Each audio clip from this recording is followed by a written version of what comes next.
Hi friends, Defence in Assamese YouTube channel তুলে আপোনালোকক স্বাগতম জনাইছো। আমি ইয়াত ডিফেন্স সম্বন্ধীয় যিকোনো বিষয়ৰ সম্পৰ্কে আলোচনা কৰো।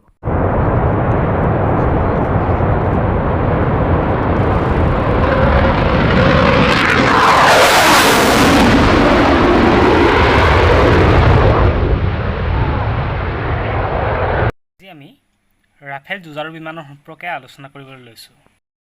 বিশ্বৰ সকলোতকৈ শক্তিশালী যুঁজাৰু বিমানসমূহৰ ভিতৰত ৰাফেল হ'ল এখন অন্যতম শক্তিশালী যুঁজাৰু বিমান। 1980 চনত ফ্ৰান্সৰ ডাছল কোম্পানীৰ দ্বাৰা ৰাফেল নিৰ্মাণৰ পৰিযোজনা আৰম্ভ হয়। জেনেৰেল ইলেক্ট্ৰিকৰ দুটা S400 ইঞ্জিনৰ দ্বাৰা জুলাই 1986ত ৰাছেলে প্ৰথম উৰাণ ভৰে।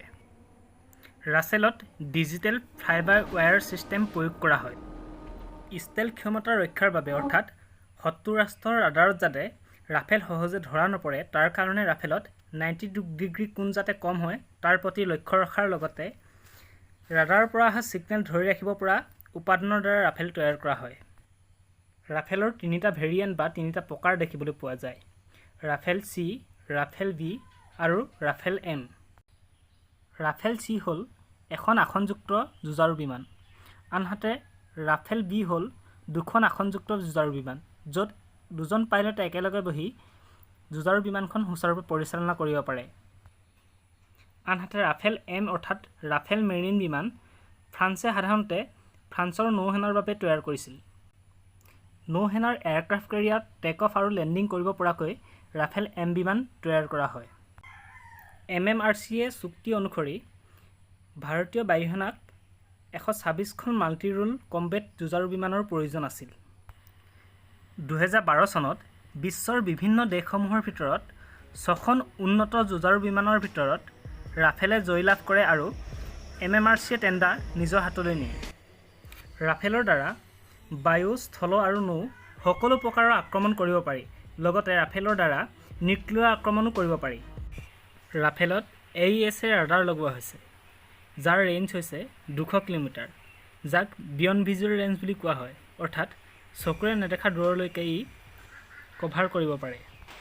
ৰাফেলত স্পেক্ট্ৰা ইলেক্ট্ৰনিক ৱাৰফেয়াৰ ছিষ্টেম লগোৱা হৈছে যাৰ দ্বাৰা শত্ৰু ৰাষ্ট্ৰৰ ৰাডাৰ সম্পৰ্কীয় খবৰ ৰাফেলে সহজে পোৱাৰ লগতে শত্ৰু ৰাষ্ট্ৰৰ ৰাডাৰক ভ্ৰান্ত কৰিব পৰাৰ ক্ষমতাও ৰাফেলে লাভ কৰে। তদুপৰি ইয়াত লগোৱা মিছাইলসমূহেও ৰাফেলক অধিক শক্তিশালী কৰি তোলে। মাইকা মিছাইল। মাইকা হ'ল কম দূৰত্বৰ পৰা মধ্যম দূৰত্বত আঘাত হানিব পৰা এয়াৰ টু এয়াৰ মিছাইল যি ৰেডিঅ' তৰংগক অনুসৰণ কৰি 60 পৰা 80 কিলোমিটাৰ দূৰত্বত আঘাত হানিব পাৰে। মেথিঅ' মিছাইল। মেথিঅ' এক বিয়ণ্ড ভিজুৱেল ৰেঞ্জ অৰ্থাৎ চকুৰে নেদেখা দূৰত্বলৈকে আঘাত হানিব পৰা এয়াৰ টু এয়াৰ মিছাইল।